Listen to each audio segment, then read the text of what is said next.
leadership is at the speed of thought, art, and data. And we got a punchline for this series, One Pulse and Collective Wisdom. So very excited to welcome warmly Tanay, Pankaj, Shubhayu, and Nidhi. A very good afternoon to each one of you. Good to be here. Very good to be back. Thank you. Thank you for the invite. Most welcome. I actually wanted to go through the profiles individually, but what I thought was, why can't I read out maybe a couple of sentences from the recommendations I saw on the social media? So, Tanay, this is something written. I'm not sharing full, but someone actually wrote about you. The ease with which you can prove confidence in us and inspire us to take challenges leads you to believe nothing is impossible. He sets the bar really high, and not just that, works with you to achieve it. It's very structured in his thought process, most coming from his analytical mindset, and that makes complex problems look simple. So that's about you, Tanay. Someone has written it on LinkedIn. That's Amrita Sisitaram. So warm welcome. Very kind words. Very kind words. Thank you. So Pankaj, this is again, I have interacted very closely with Pankaj during my Dell tenure. He's very down to earth and has the ability to work with all kinds of people. He has a very result-oriented approach. He's able to get the best out of people. Great guy to work with. Rajiv Srinivas, on you on LinkedIn, Pankaj. So Shubhayu now, Shubhayu is a passionate HR leader and drives everything from his heart. Very knowledgeable and dependable professional. Calls spade a spade and always stands for what is right. He's a hands-on leader and very detail-oriented. Always want him to be a strong conscience keeper from a people's perspective for the organization. That's Giridhar GB on LinkedIn for you, Shubhayu. And Nidhi, I haven't seen recommendations, but a couple of them already have shared great thoughts on you. One of the finest leaders I've had the chance to work with and report to. Visionary, passionate, and kind is what I can describe her as. That's from Sabiha Hussain. And just to share your credibility, I was being a managing director of an IT company, and I just referred that Nidhi has referred you. She just said, if Nidhi has referred, I'm definitely coming to your podcast. That's Saraswati Ramachandran. That's a very innovative introduction approach, Ravi. I think I'll use it sometime in future. Thank you so much, Pankaj. So again, Spotlight is again first of its kind dialogue where four senior leaders from diverse backgrounds come together to explore leadership into this complex, data-driven, and human-centered world. So we have four core themes, one for each guest. We'll start off with Tanay on leading through complexity. We'll move to Pankaj on the human-AI equation, then to Shubhayu on the culture as a concrete advantage, and with Nidhi on conscious capitalism and brand purpose. That's segment number one. In segment two, you can ask one question to the other leader, and then the last one is again one common question which you need to answer. So I'll start off with the first one, Tanay, to you. In your leadership journey across transformation, heavy roles, how do you know when to stabilize vis-a-vis when to disrupt? Thank you. And starting the first one, especially knowing that there are such heavyweights on the call is always a little nervousness. But Ravi, thank you for the opportunity and good to be here amongst friends and getting to share the platform with everyone. So looking forward for this conversation and hearing a lot more that happens. To your question, I think the way I look at it is the stabilization is really not there in the sense that we don't have the luxury of stabilization anymore. Disruption seems to be the only word that sticks to me when you ask that question. And even within disruption, it's no more this massive one-time disruption or transformation of sorts that we'll really be talking about. It's just a series of what I would think to be micro disruptions that all of us will have to contend with. And that's true for our own lives. That's true for businesses and the teams that we lead in there as well. And, the disruption or the transformation, if I see, is really coming through most of the time with technology. And when I say it's a series of these disruptions, it's not just technology or not just legacy technology that needs to be changed. But the series of those micro disruptions are driven by the competition, by the market in general, and the customer and what the customer is really asking in there as well. So we'll have to get prepared for a journey which will be a lot of disruptions. They may not be for the next 5 years, they may be there for the next 3 years. And it's almost like that agile methodology that you'll pick things that are more bite sized and start working on them. If you like them, you will, the way you were saying, stabilize. I would say you'll make them erupt, you'll make them scale up, or you'll kill them and move to the next disruption in there.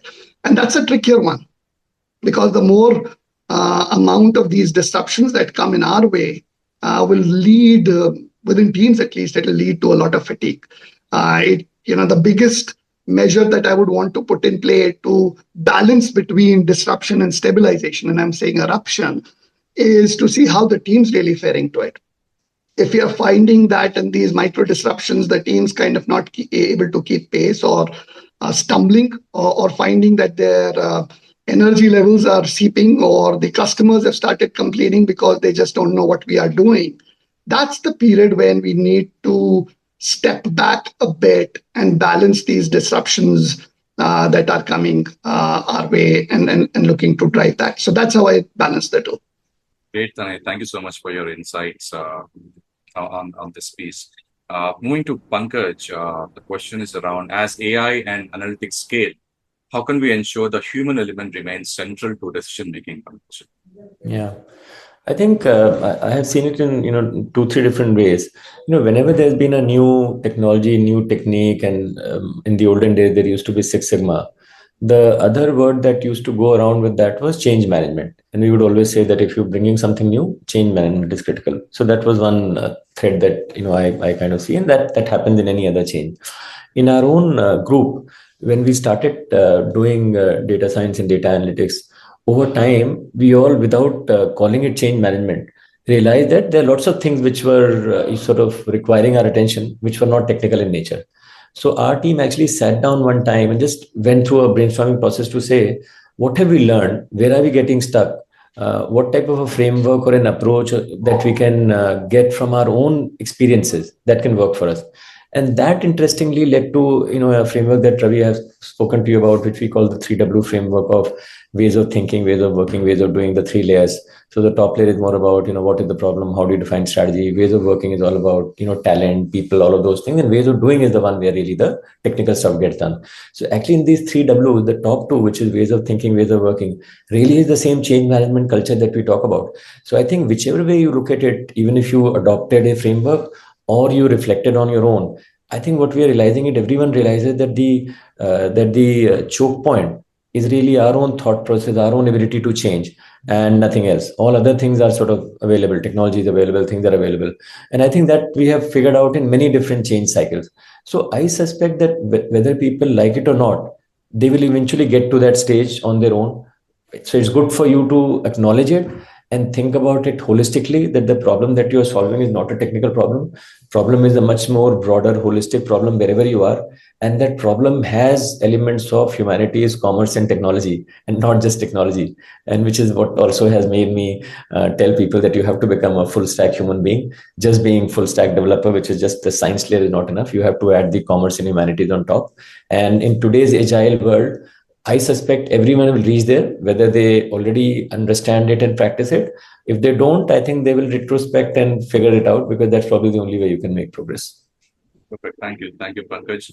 Full stack human being. Yeah. The third one is to Shubhayu. Again, culture has a competitive advantage, Shubhayu. How do you protect and evolve culture while scaling a business across geographies and rapid tech shifts? Yeah, first of all, thanks so much for inviting me to this forum. While yes, we are from different backgrounds, but there's also a common thread of a company that we all worked in, and we're so proud of it. So great to be here. I hope you can hear me, because there seems to be a bit of a bandwidth issue at my end.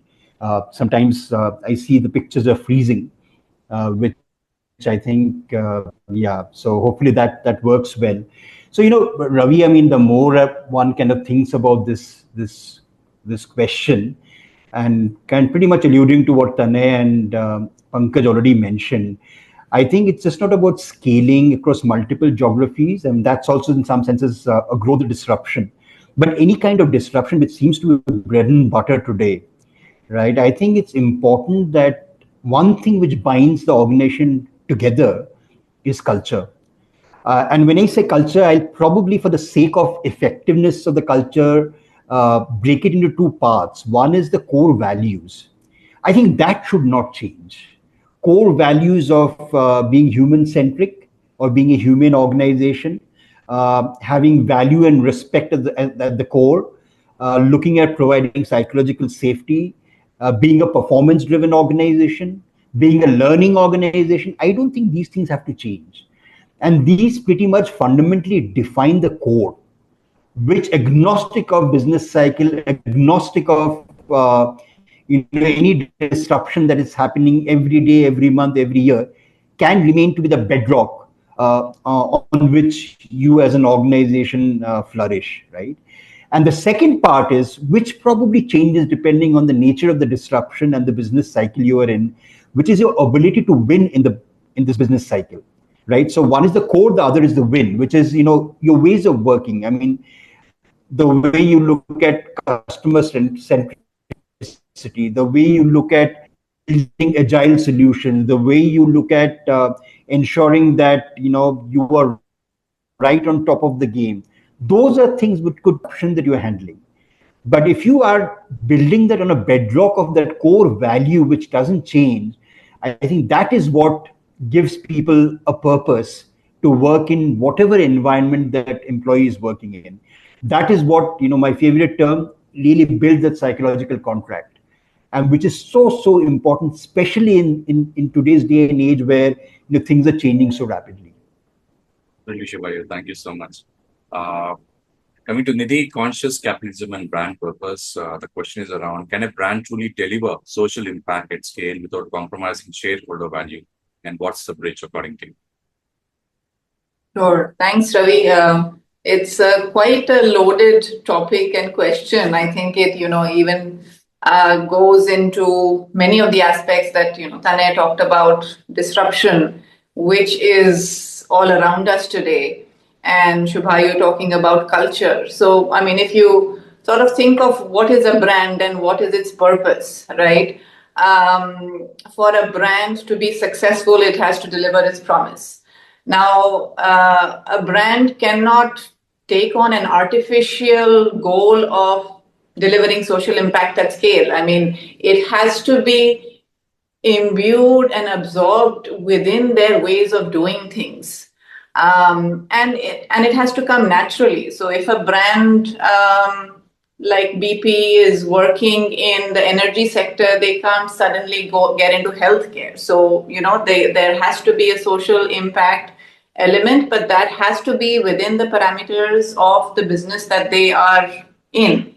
So, social impact cannot be an adjunct. It has to be lived and breathed by the brand. And especially in a day where, our values are what is important to the coming generations is changing.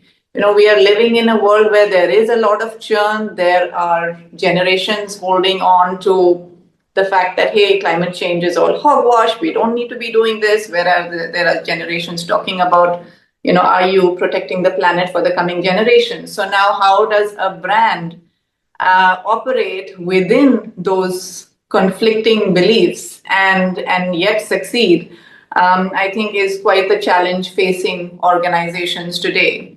But then when you talk about shareholder value, right, again, we have held on to a certain definition of shareholder value, which is defined by dollars and monetary. Now, do we know whether the shareholders value something more than just that? Have we looked into whether or not we should be measuring something other than the stock price to actually get a holistic view of shareholder value? I mean, that could be a topic for a PhD thesis in itself. And there are people who are now talking about stakeholder value and stakeholder capitalism. So more and more, I mean, social impact, CSR are not things that a brand should be doing just for PR or just as a cost center. It is something that they have to think about in what they are trying to achieve for their customers, what their customers value, because I mean, CSR can't be a bucket or a silo sitting outside. It's part of the brand's ecosystem, and it's part and parcel of one whole. So yes, a brand can deliver. I mean, if you look at BP as an example and how it has changed its positioning from what it was as a pure, petroleum company to energy and to driving efficiency in that process in their business. I think that's a great example of how successful brands may be able to transition today. Obviously, there are always companies that are just focused on the stock price and that shareholder value. I mean, in the end, you have to sort of reconcile with your customer base and the values and the culture that your ecosystem ascribes to. Perfect. Thank you so much, Nidhi. So that's the end of segment 1. In segment 2, you can ask one question to each other. We'll start with Tanay. Can you ask a question to Nidhi? This seems to be the first one in all the lists in there. So we'll have to twist it around, Ravi, for the next section that you do. But to Nidhi, and restricting it to one question, my first one in my head is how Singapore treating you better than Whitefield? But I won't ask that one and keep it to a little more formal. When you were sharing and speaking, the one word that stuck with me was the word PhD. And I'll acknowledge to the group in here that I flirted with the idea of wanting to do a PhD. And interestingly, Nidhi, my topic for PhD that I was thinking about was tying the SDGs, the way the United Nations speaks about SDGs, to how corporates and large businesses will, and many of them have already started reporting their balance sheets with those 17 SDGs goals in there. And I tied to that social impact question in there. Can you speak a bit more in terms of how you are seeing the SDG or ESG efforts, where the KPIs usually were profitability, revenue growth, but how are they being tied to these ESG or SDGs goals without really making it like two different goals? Can you try and peel that a bit more for us? So I think because of the SDG and it's, the good thing is it has flowed through into compliance and compliance requirements and the need for organizations to report on certain metrics on those fronts. So it's sort of become like the executive dashboard for many of the organizations. I'm not sure, it all depends upon the legislature of a particular region of a nation to see how much emphasis is being put on this and whether, what the penalties are. Like if you don't meet a certain number, the market will give you a drubbing. But if you don't meet a certain ESG number, what are the what does ensue? What ensues if you don't do that? And I think that is what is still lacking because people or organizations are not put on a leaderboard to be tracked on those lines. But you do see that the more you embed a lot of these goals into your organization, it is visible through the culture, through the productivity, through the inclusiveness that you see within the organizations. And I think all of us will recall how I think one of the main areas where we saw this implemented really well was when new offices were coming up and the LEED certifications and the real emphasis on on the nature of the buildings and the offices that we worked in. So that was sort of it showed that the organization really exuded or held these in priority. So I think some of these there has to be a top-down, a CXO down verbiage that shows that this is part and parcel of our strategy. And at the same time, the fact that it is also in sync with the ecosystem and what people read around them and happening in other organizations will also, support this. So it's sort of hopefully a virtuous cycle that will come into play. Thank you. And I'm loving the no traffic Singapore streets. Great. So Nidhi, your question to Shubhayu, please.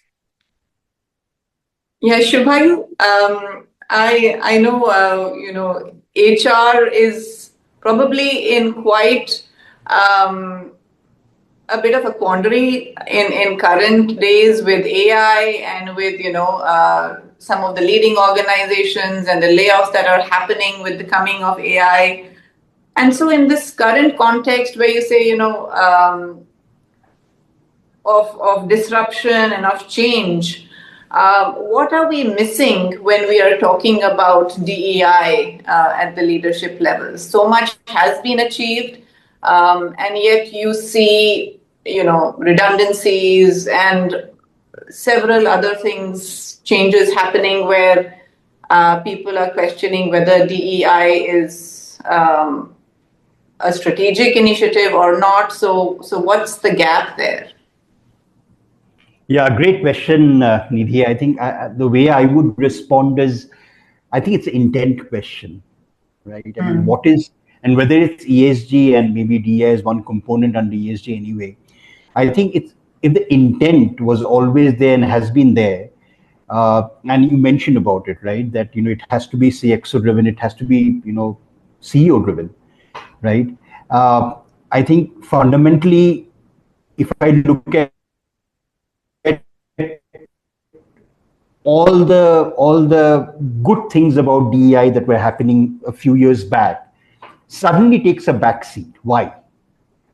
If the intent was true and honest, and we genuinely believe that it's something which should be embedded in the DNA of a company, why does it need any external force to make us withdraw that stance?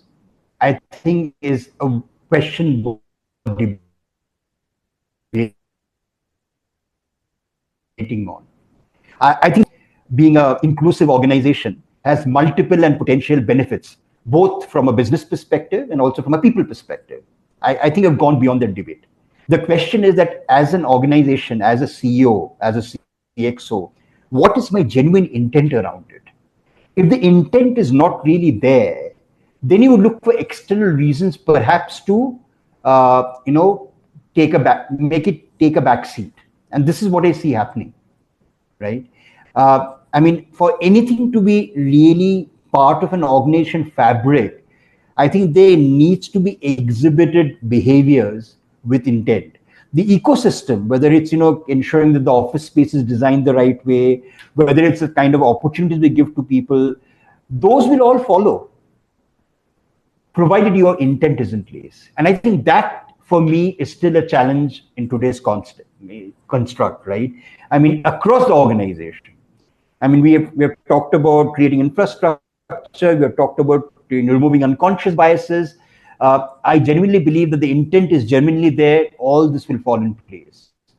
I also do believe that I think as a society, there's also a responsibility that the society has towards ensuring that that unconscious bias gets changed. I think as a society and our education process and system needs to be far more enabling of creating an inclusive environment. I think things have changed considerably. When I talk to my daughter, for instance, on this subject, there's a lot of passion data which comes through, increases my awareness, which is good. But however, I still believe that the intent is very important to ensuring that this is truly something we genuinely, passionately believe in, feel for, and want to do. Thank you. Thank you, Shubhayu. Shubhayu, your turn to question Pankaj. I always end up questioning Pankaj, and that puts me in a bit of a sticky wicket. Now, Pankaj, my question, and I hope it's not the same one that I had asked you last time, but sometimes I do struggle with the fundamental construct of data, which is that there's so much of data all around us, right? Now, how do we kind of build that culture where data is truly an enabler across functions? And it's just not restricted to capturing metrics and reporting to metrics and reporting that metrics, right? How do I, as an example, make the teams and leaders aware of how compelling data can be. Yeah, thanks, Vayu. And this question can be asked in many different ways, but one of the flavor that I want to bring out is that if you just look at our human curiosity and science, and many of these disciplines came into being, we would always want to understand the past, what happened, right? And once we started understanding the past, we started to say, oh, but why did it happen? And then we start to say, oh, now the understand, can we now figure out what will happen in future? So if you just look at any area, even a child sometimes, or human being at an aggregate level, this is very normal and natural to say, what happened, why it happened, what will happen in future. And frankly, this field of analytics, I mean, if you ask some people, they will give you a framework, but frankly, if you look at that framework, it's very commonsensical to the way I described it. They'll call you, when you are initially in this data journey, you will do descriptive analysis. Descriptive is just describing something. Then they say, okay, after that, once you have been able to describe it, there'll be diagnostic. Then you're trying to figure out why it happened. And then you start to say, okay, then predictive. And of course, people talk about prescriptive and others. But if you just look at these words, while these words look very intimidating to some people, to me, they're very commonsensical to any human being. What happened, why happened, what will happen in future. So I think if we just allow our normal curiosity to play out the way it is, and then utilize data to answer these questions, I think what tends to sometimes happen is we get too bogged down by the starting from the data side, which is almost like the tail wagging the dog. So if you think about, what happened, and you have to do some descriptive analysis, then you say, okay, I'm trying to explain this marketing campaign. Let me try to get the marketing data and do something. I don't have to worry about supply chain data and some other thing. Now I'm trying to figure out why it happened or whatever. So I think one can always look at data as an enabler, but the starting point has to be the business problem or the business context. And over time, the data strategy and many of those things take care of themselves. Many a times you would have heard of big IT projects or big data lake projects. So data lakes really bringing all data in one place. So people have tried to, boil the ocean by bringing all data in one place. Sometimes you don't get the data, sometimes it's not good, all that. And you spend so much time. Instead, if you can just say, this is the problem I'm trying to solve, let me start with bringing only that data which is required. Then I solve the next one, then I bring the other one. So in many ways, what I'm saying is this today's world where we talk about the agile product management approach, in a sense, that summarizes what we should do in today's day and age, where you're not trying to solve world hunger by building a software which is a 3-year roadmap. You are trying to add features every 2 weeks and let the product evolve based on customer feedback and our own retrospective thinking about what didn't work in the last cycle. So I think in the data world, also in the way we are trying to drive data lakes, so many of these projects to say, let's figure out this, let's do it, let's retrospect, then add the next one. So net, you iteratively just evolve. Don't try to think of data as one big mammoth that has to be solved one time. Try to pick up business problem, use data to solve them. Over time, the data will also take care of itself, versus trying to do that one big bang, approach that we used to follow in the past, which is not relevant anymore in any sort of walk of life for survival.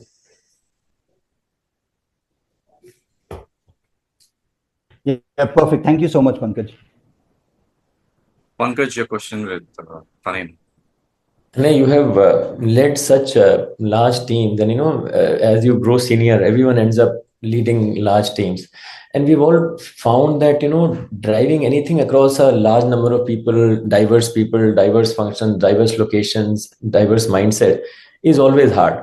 But as a leader of a team as large as yours that you have had many times, I mean, your job is to align them and drive your idea, through and through. So what are some of your lessons learned or reflections on how do you drive your thought process across the board without you getting frustrated, losing steam, or sometimes the idea sort of getting frustrated and not getting to the end and then losing in between? So some reflection, some thoughts on what you have learned that others can also leverage that. And Pankaj, in my mind, that qualifier of large teams probably plays in a bit as well. But for any idea to germinate or to take seed and to grow and then become a full-fledged Bargad ka ped, there is clearly, the tying of purposes is very important. What are we really looking to drive? And that intent thing that Shubhayu was talking about in there as well. What are we looking to really drive, and what is the purpose from an organization perspective, and where is that overlap from the perspective, where is that overlap from a perspective of my individual purpose vis-a-vis the organization's purpose is most important. And to be able to ensure that we are able to sustain with it, one of my ex-boss used to say there are three things that one needs to do really well. And that's communicate, communicate, and communicate.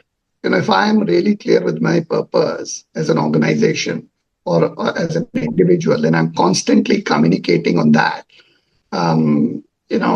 not just repeating myself, but with every instance bringing out examples to say why this purpose is important and how this is tying into everybody, the ability to see it to success becomes important. Or if the clash becomes very obvious, then the end of the idea also becomes very easy to make. And there is no, there is no shame in saying that, yep, we tried this. I go back to my micro disruption thing in that sense, as you were talking about features coming in every 2 weeks or experimenting with that ideas. If it is not doing well, sooner we kill it, the better it is, and then progress to putting a purpose that is really fulfilling both to the organization and to the individual. On the large team qualifier, and I think this is true irrespective of whether it's a large team or not, to what I was speaking to.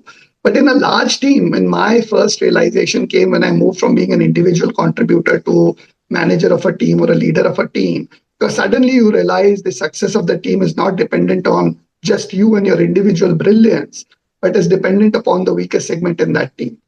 And so being able to, in a large team, being able to then disseminate without the purpose getting lost, because it will filter through a large organization, and ensuring that the weakest link is ably supported and their individual purpose is tied to the larger purpose. They are able to see what's in it for me, but also why am I doing this to ensure. That's where that, the noise coming in, the resistance within the organization, the loss of communication, all of those lead to that frustration or the inability to, just my experience, that's the way I see it. Thanks, Tanay. Thank you. Perfect. So Tanay, we heard you. We do have some more time, and I just have one more question towards the end.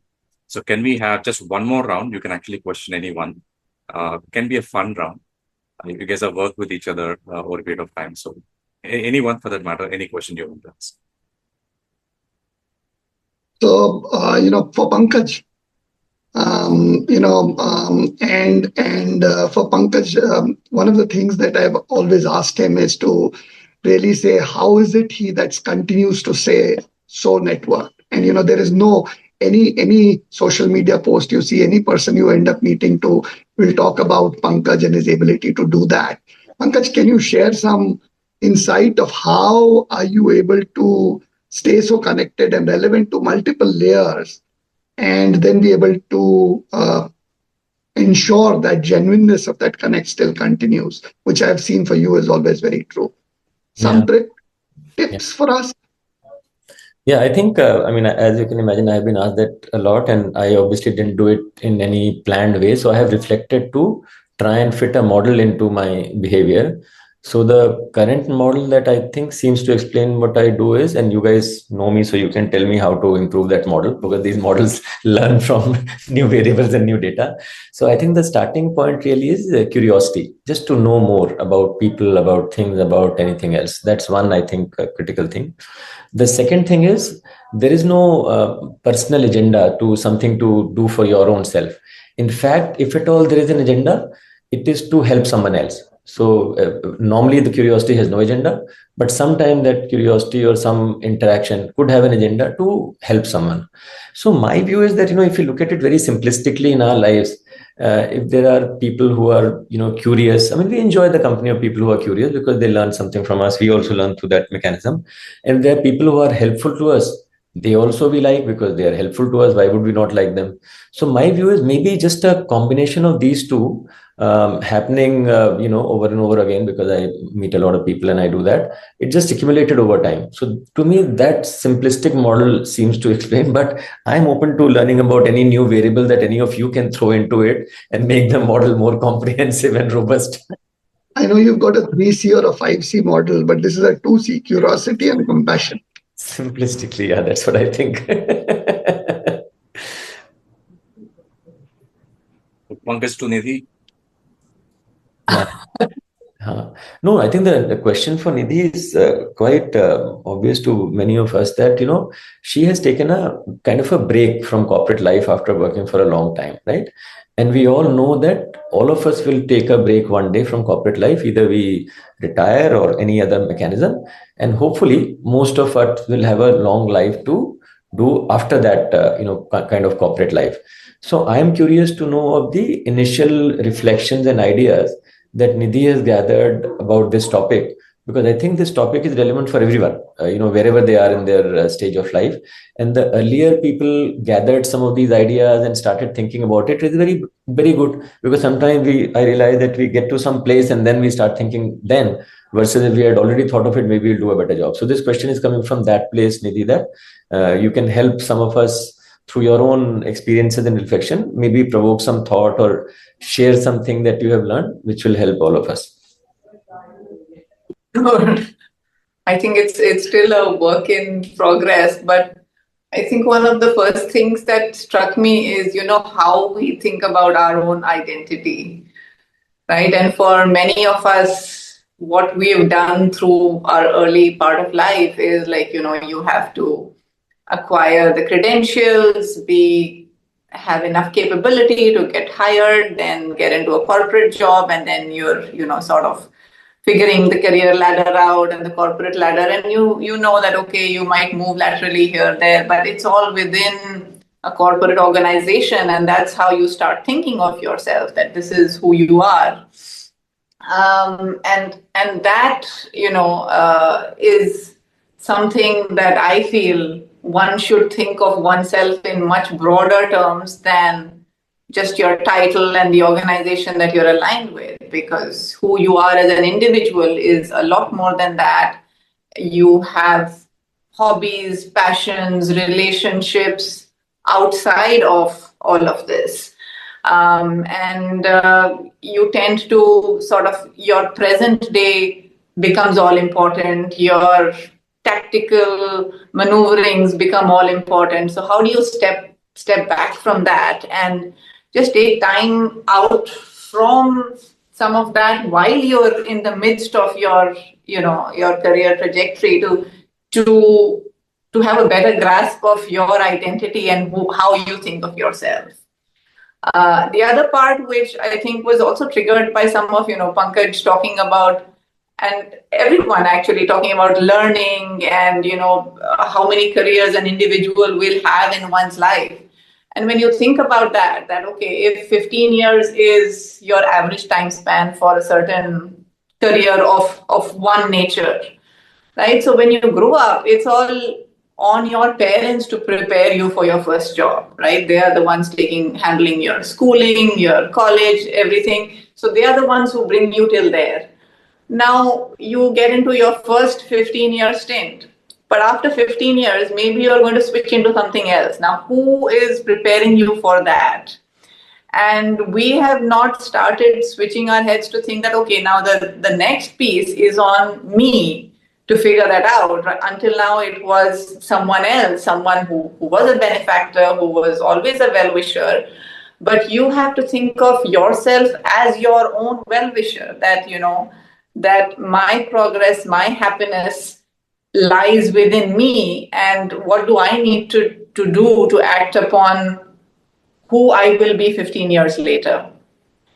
And so understanding that persona of yourself, who you will be 15 years and then another 30 years and 45 years, and then you sort of get into a more retirement of maybe a low activity phase, is the part where we have not yet sort of reoriented ourselves. So those were just thoughts that have been going through my mind.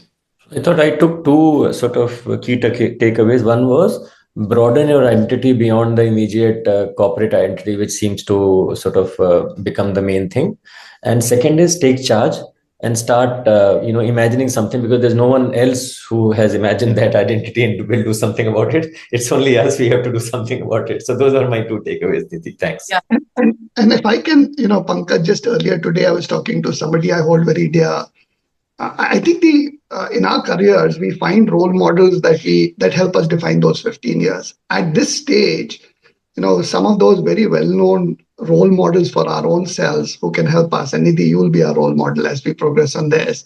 Finding and connecting with them is important. And as I've been connecting with some people like you, Nidhi, who have been making this forward step, the biggest one, and you touched on it, is find a hobby for yourself. And I've personally struggled because most of the things that I find, how to define a hobby itself in my head is still a challenge. So thanks for sharing this. Yeah, and I know people find a lot of passion in, like, I joined SVP, and I know people who are involved with 8 or 9 different NGOs and are very actively contributing to it. So again, it's how you bring discipline into yourself. So interestingly, my son, I mean, it's amazing when you see children go beyond what you have achieved in certain ways. And he read this book called Deep Work, and it's all about sort of disconnecting, giving time to yourself to work on the hard stuff, because and I just started reading the book myself. So as a result of that, he started making sure he's sleeping early. He gets up at 5:30 in the morning. He will switch off his phone. He will just focus on what he needs to do for the first 2 hours in the morning. And I mean, that book has had a tremendous impact on him. So in this age of, smartphone and WhatsApp, and I marvel at how Pankaj would manage all his WhatsApp responses while still doing the deep work, but not all of us can do that. So I think we need to be inspired to sort of get back to a little bit of the olden times where it was okay to either not do anything or just sit and read through 200 pages at a stretch. Yeah. Shiva, do you have any fun question to Tane? Sorry, I missed that. Ravi, could you repeat that? Yeah, any fun question to Tane? For me to ask? Yeah. Yeah. So, okay. So, Tanay, I've been meaning to ask you this for a long time, right? You have this amazing personality where you can put somebody at ease, very, very quickly, even when you're meeting the person for the first time. Very disarming. An example being that once I joined Wells, I think I perhaps was not a very nice person to come across, and because I was very arrogant about HR and the fact that I felt I only knew HR, right? But still, you kind of tolerated me, and we became great friends. And I've always marveled that where is it this thing that you have, this magic thing that you have, which really helps you build relationships, even perhaps with people you might not necessarily like.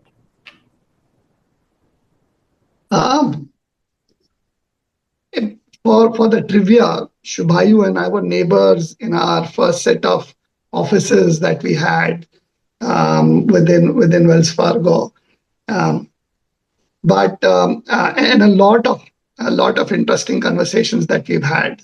Some while we walked outside the office, and some within the office in there. So not just building on our own relationship, but I've been accused of the fact that yes, I do find some of that behavior in myself. My first job was as an industrial engineer and was towards working through incentives with the workforce union in a very unionized environment. And so I was one of those who was walking in with studies to show this is how the incentive should be. And for sure, the other side wasn't very happy with whatever I was presenting in there. So I find those conversations have definitely helped me in thinking through from the other person's perspective, or trying to respond from the other person's perspective to where it is. I've also been accused for the fact that in that relationship, how do we really continue to build it? But I think the trick really is to be able to have that relationship, but then also be able to use that relationship to get the right outcome up and going. So building that trust is a key part to it. And some of those, I wouldn't say HR games, but some of those games that you would do as a company, you would kind of put, in front of your name, put something in there that defines you. And I would always end up putting trustworthy Tanay. And I think that's hopefully what's helped me, at least in my experience. But you should ask this question to Nidhi. I don't think she'll agree to everything that you're saying about me. Nidhi, by the way, is my wife's name in there as well, before people start confusing Pratap Nene for it. No, I think, yeah, but thanks, Tanay. I think it's something that, has been at least from my perspective, the cornerstone of my, absolutely thoroughly enjoying working with you, both as a professional and as a human being. So thank you for being who you are. Thank you. Thanks for your kind word. I would also say transparent. I mean, not obviously as a leader, you can't be transparent about everything, but I think that honesty and transparency comes across. True. So they have both been my bosses, Pankaj and Tanay. So I have a lot of experience. Any difference between the two, or both are very clones of each other?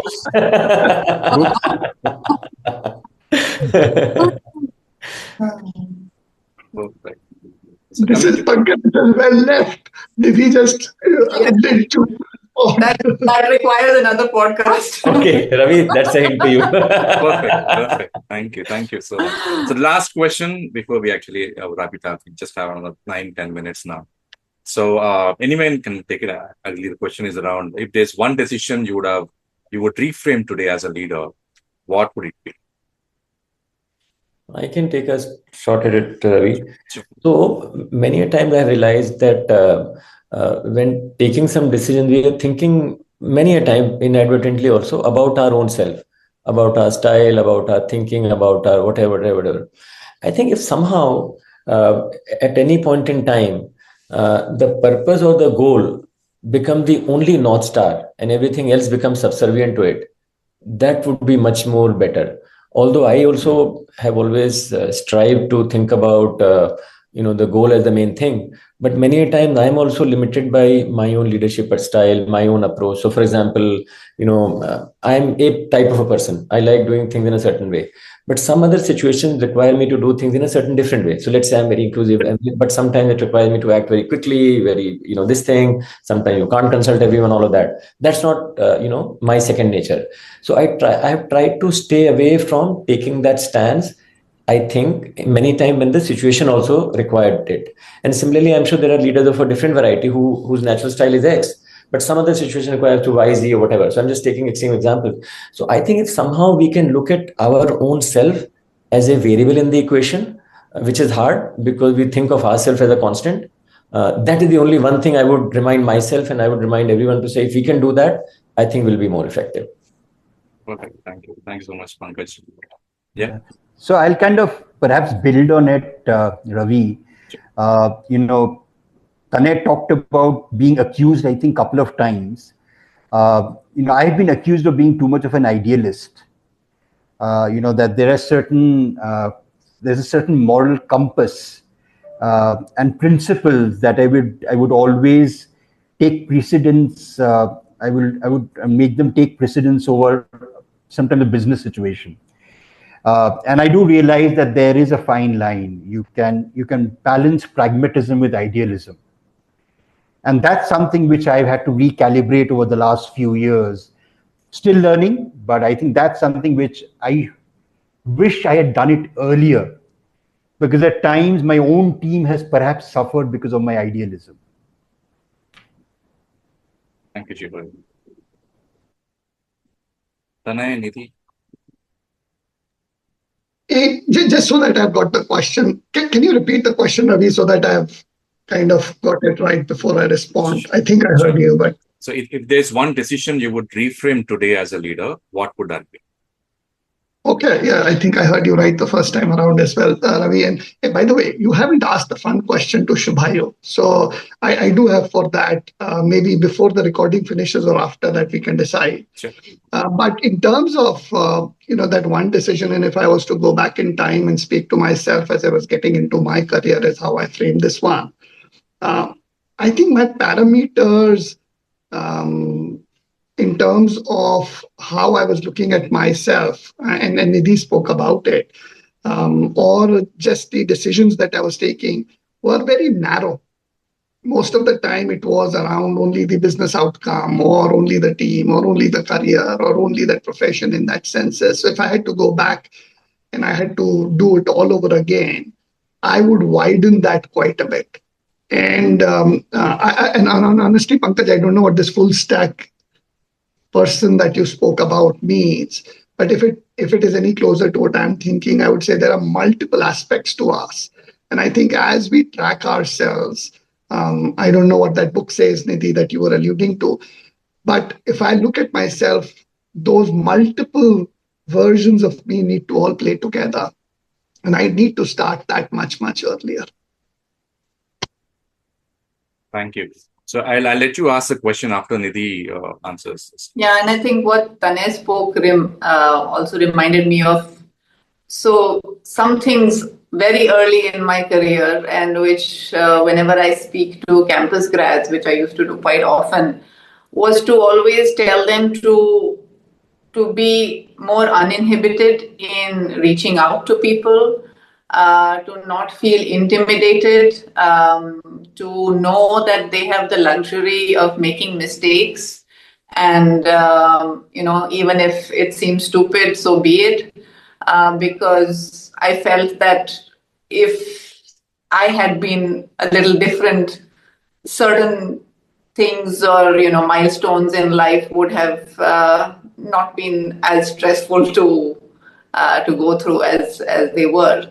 So it's more around if you may be at the bottom of the pyramid as far as hierarchy is concerned, but that should not make you feel that you don't have the ability to reach and widen the scope of seeking, acquiring information, and asking for help. So, over to you, Tanay. And so this is to put Shubhayu on a spot in here. And he's one of those who's got multiple hobbies that is in there in him, and very multi-talented in there. One of those is his beautiful resonating voice that he has. And from this organization that we spoke about, that we all work, there used to be almost an anthem. And Nidhi and Pankaj, you haven't heard those words and songs, which would any gathering he would kind of do. So I won't put him on a spot by asking him to sing. But for now, if you had to hum a line that resonates where you are and what you're wanting, what would that line be? And you can sing it out, or at least speak it out if you choose, Shubhayu. Good one.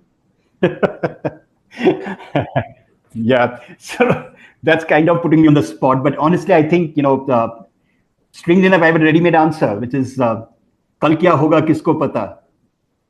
Abhi zindagi ka le lo maza. Very nice. In your baritone voice, that would have sounded even better. You're very complimentary. So as I say, all ends well at Wells Fargo. So thank you so much, each one of you, Tanay, Pankaj, Nidhi, and Shubhayu, for taking out the afternoon time, 12:30, 1:30, for this particular wonderful podcast. I had a really good time, and I'm pretty sure, I think once we release it, once Tanay gives the sign, all of the Wells Fargo employees and the team members would be very, very happy to watch this episode. Thank you so much, each one of you. But thank you, Ravi, and you put the gun on my head, but I will get back on that. But, just taking some of the words Nidhi said, I don't think that company or those two names should define our conversation in there at all. So we are all individuals, like Nidhi said, even much more and beyond that. So that's where it is.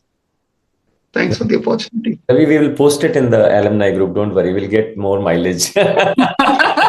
He's looking at the number of people liking it and seeing it, Tanay, so we have to help him. That's it. But Every time we have something like this, we feel we should generally chumma do a Zoom to invite everyone and just have a chat. So maybe we'll do that. Thank you, Ravi. Thank you so much. Thank you. Thanks so much, Ravi. Thanks, everyone. You have a good Take evening. care.